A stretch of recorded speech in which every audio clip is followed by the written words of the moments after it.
లో భారీ వర్షాలు కురవబోతున్నాయి. బంగాళాఖాతంలో ఏర్పడిన వాయుగుండ ప్రభావంతో తెలుగు రాష్ట్రాల్లో భారీ వర్షాలు కురవబోతున్నాయి. బంగాళాఖాతంలో ఏర్పడిన వాయుగుండ ప్రభావం తెలుగు రాష్ట్రాల్లో ఏ జిల్లాల్లో ఏ విధంగా ఉంటుందో ఇప్పుడు నేను మీకు వివరించబోతున్నాను. పశ్చిమ మధ్య బంగాళాఖాతంలో ప్రస్తుతం వాయుగుండం ఉంది. ఈ వాయుగుండం కారణంగా రాబోయే 24 గంటల్లో ఉరుములు మెరుపులతో కూడిన వర్షాలు కురిసే అవకాశం ఉంది అని వాతావరణ శాఖ అధికారులు చెబుతున్నారు. అంతేకాదు పిడుగులు కూడా పడే అవకాశం ఉంటుందని చెప్తున్నారు. రాబోయే 24 గంటల్లో ఆంధ్రప్రదేశ్, తెలంగాణలో చాలా చోట్ల ఉరుములు మెరుపులతో పాటు పిడుగులతో కూడిన వర్షం కురిసే అవకాశం ఉంటుంది అని వాతావరణ శాఖ అధికారులు చెప్తున్నారు. అంతేకాదు విజయనగరం, విశాఖపట్నంలో భారీ వర్షాలు కురిసే అవకాశం ఉంటుంది. తెలుగు రాష్ట్రాల్లో ఈ వాయుగుండ ప్రభావం ఎక్కువగా ఉంటుందని చెప్తున్నారు. మత్స్యకారులు వేటకు వెళ్ళొద్దు అని చెప్తున్నారు. ఇప్పటికే ఆంధ్రప్రదేశ్లో వాతావరణం మారిపోయింది. తెలంగాణలో కూడా వాతావరణంలో మార్పు కనిపిస్తూ ఉంది. పశ్చిమ మధ్య బంగాళాఖాతంలో ప్రస్తుతం వాయుగుండం ఏర్పడింది. ఇది నెమ్మదిగా కదులుతూ ఉంది, ముందుకు కదులుతూ ఉంది. దీని ప్రభావంతో రాబోయే 24 గంటల్లో భారీ వర్షాలు కురిసే అవకాశం ఉంటుంది. కాబట్టి ఎప్పటికప్పుడు వాతావరణ శాఖ అధికారులు ఇచ్చే సూచనలని పాటిస్తూ ఉండండి అని చెప్తున్నారు. సముద్రంలో వేటకు వెళ్ళొద్దు అని చెప్తున్నారు. ఆంధ్రప్రదేశ్ ప్రభుత్వం కూడా అలర్ట్ అయ్యింది. తెలుగు రాష్ట్రాలకు భారీ వర్ష సూచన ఉంది అని చెప్తూ ఉన్నారు. ఒకసారి వాతావరణ శాఖ అధికారులు ఏం చెప్తున్నారు, వాతావరణ శాఖ అధికారులతో ఆర్టీవీ ప్రతినిధి శివరామకృష్ణ మాట్లాడారు. శివరామకృష్ణతో వాతావరణ శాఖ అధికారులు ఈ వాయుగుండం గురించి, భారీ వర్షాల ప్రభావం గురించి ఏం మాట్లాడారు చూద్దాం. పశ్చిమ మధ్య బంగాళాఖాతంలో ఏర్పడిన వాయుగుండం రానున్న 24 గంటల్లో బలహీనపడనుంది. ఈ నేపథ్యంలో వాతావరణం ఏ విధంగా ఉండబోతుందని చెప్పి విశాఖ వాతావరణ కేంద్రం సీనియర్ అధికారి కేవీఎస్ శ్రీనివాస్ గారు మనతో పాటు ఉన్నారు. సార్, ఈ రాగల 24 గంటలు ఇది బలహీనపడే నేపథ్యంలో ఏ విధంగా ఉండబోతుంది? ఇప్పుడు నిన్న ఏర్పడిన ఈ వాయుగుండం ప్రస్తుతంగా WC బేలో అంటే వెస్ట్ సెంట్రల్ బే ఆఫ్ బెంగాల్లో ఇంకా డిప్రెషన్గా అయితే కొనసాగుతుంది. అదైతే దాని పొజిషన్ చూస్తే ఇటు విశాఖపట్నంకి దక్షిణ ఆగ్నేయంగా 430 కిలోమీటర్లను, చెన్నైకి తూర్పు ఈశాన్యంగా 480 కిలోమీటర్లను అయితే ఉంది. ఇది క్రమేపీ నెక్స్ట్ కమింగ్ 12 అవర్స్లో ఈస్ట్ నార్త్ ఈస్ట్ డైరెక్షన్, అంటే మనకి ఈ డైరెక్షన్లో, అంటే ఇది కోస్ట్ నుంచి కోస్ట్కి ఆపోజిట్ డైరెక్షన్లో అనమాట. అది లో వెళ్తూ గ్రాడ్యువల్గా అది ఓవర్ ది సీ, అంటే సీలో ఉంటూనే అది వీకెన్ అయ్యే ఛాన్సెస్ అయితే ఉన్నాయి. ఈ నేపథ్యంలో మనకైతే గ్రాడ్యువల్గా దీని యొక్క ప్రభావం మనకి తగ్గిపోతూ వస్తుంది. ఈ రోజు వరకు చూస్తే ఏ జిల్లాకి కూడా భారీ వర్ష సూచన అయితే ఇవ్వట్లేదు.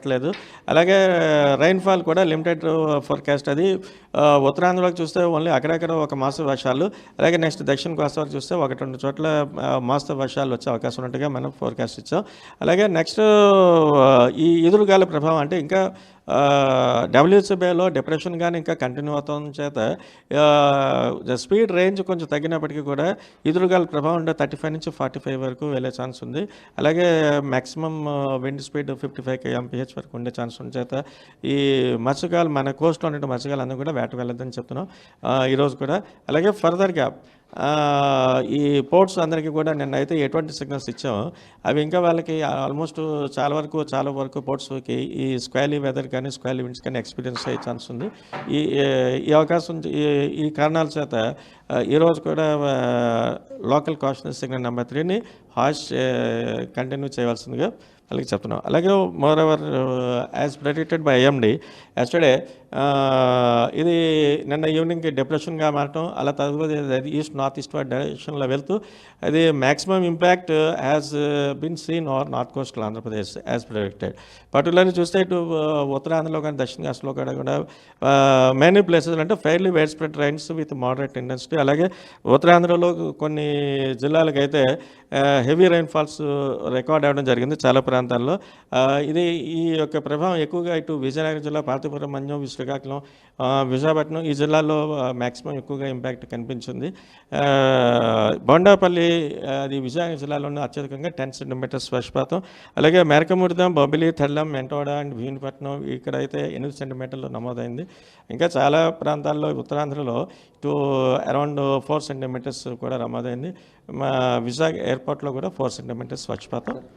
మరో ఎన్ని గంటలు ఈ వర్ష ప్రభావం ఉండే అవకాశం ఉంది? ఇది గ్రాడ్యువల్గా ఇంకా తగ్గిపోతూ ఉంటుంది. మ్యాక్సిమం మనం ఒక 24 అవర్స్ కొద్దిగా ఇంకా మనకి ఈ ఓవర్కాస్ట్ స్కైస్ కానీ క్లౌడీ స్కైస్ ఇవన్నీ కనిపిస్తుంటే అక్కడక్కడ కొద్దిపాటి వర్షాలు మనం చూస్తాం. సార్ ఇప్పుడు ఫార్మర్స్కి ఎలాంటి సూచనలు ఎలాంటి సలహా ఇస్తారు మీరు? ఇప్పుడైతే ఇంకా ఆల్మోస్ట్ ఇంకా వర్షాలు తగ్గుముఖం పడుతున్నాయి. అది దాన్ని వాళ్ళు అవకాశంగా తీసుకోవచ్చు. నెక్స్ట్ 1 or 2 daysలో కంప్లీట్గా dry weather likely to prevail after 2 days. అయితే ఈ వాయుగుండం క్రమేపీ 24 గంటల్లో బలహీనపడుతున్న నేపథ్యంలో మరో 24 గంటలు అయితే తేలికపాటి వర్షాలు అయితే కురుస్తాయి. దీని ప్రభావం అయితే ఉంటుందని చెప్పి విశాఖ వాతావరణం అధికారి కేవీఎస్ శ్రీనివాస్ అయితే తెలియజేస్తున్నారు. కెమెరామెన్ అజయ్తో శివరామకృష్ణ RTV విశాఖపట్నం నుంచి. వాతావరణ శాఖ అధికారులు బంగాళాఖాతంలో ఉన్న వాయుగుండ ప్రభావం గురించి చెప్పారు. 2 రోజుల్లో ఇది బలహీనపడుతుంది అని వాతావరణ శాఖ అధికారులు చెప్తున్నారు. అయితే దీని ప్రభావంతో ఇంకా వర్షాలు కురుస్తూ ఉన్నాయి. ఆంధ్రప్రదేశ్ డిజాస్టర్ మేనేజ్మెంట్ అథారిటీ ఈ వాయుగుండం గురించి ఒక ట్వీట్ కూడా చేసింది. ఆ ట్వీట్ను కూడా మీరు RTV స్క్రీన్ పైన చూడొచ్చు. ఆంధ్రప్రదేశ్ తీరానికి ఆనుకొని పశ్చిమ మధ్య బంగాళాఖాతంలో వాయుగుండం కేంద్రీకృతమై ఉంది. గత 6 గంటల్లో గంటకు 7 కిలోమీటర్ల వేగంతో తూర్పు ఈశాన్య దిశగా కదులుతోంది. ఇది ప్రస్తుతానికి చెన్నైకి తూర్పు ఈశాన్యంగా 450 కిలోమీటర్ల దూరంలోను, విశాఖపట్నానికి 440 కిలోమీటర్ల దూరంలోను, గోపాల్పూర్కి ఒడిశాలో గోపాల్పూర్కి 600 కిలోమీటర్ల దూరంలోనూ ఇది కేంద్రీకృతమై ఉంది. ఇది గంటకు 7 కిలోమీటర్ల వేగంతో తూర్పు ఈశాన్య దిశగా కదులుతోంది అంటూ వాయుగుండం కదలికల గురించి disaster management Andhra Pradesh state disaster management authority tweet చేసింది. అలాగే ఆంధ్రప్రదేశ్ ప్రభుత్వం కూడా ట్వీట్ చేసింది. ఆ ట్వీట్ను కూడా నేను మీకు RTV స్క్రీన్ పైన చూపించబోతున్నాను. సీఎంఓ నుంచి విడుదలైన సీఎంఓ నుంచి పోస్ట్ చేయబడిన ట్వీట్ ఇది. అల్పపీడన ప్రభావంతో ఉత్తరాంధ్రలో భారీ వర్షాలు కురుస్తున్నాయి. భారీ వర్షాలపై గౌరవ ముఖ్యమంత్రి నారా చంద్రబాబు నాయుడు నేడు సమీక్ష నిర్వహించారు. అన్ని స్థాయిల్లో అధికారులు పూర్తి అప్రమత్తంగా ఉండాలి అని ఆదేశాలు జారీ చేశారంటూ సీఎంఓ నుంచి వచ్చిన ఆదేశాలను మనం RTV స్క్రీన్ పైన చూస్తున్నాం. ఇప్పటికే తూర్పు మధ్య బంగాళాఖాతంలో ఏర్పడిన వాయుగుండ ప్రభావంతో ఉత్తరాంధ్రలో భారీగా వర్షాలు కురుస్తున్నాయి. 2 రోజుల పాటు భారీ వర్షాలు ఉంటాయని వాతావరణ శాఖ అధికారులు చెప్తున్నారు. సో ఇటు డిజాస్టర్ మేనేజ్మెంట్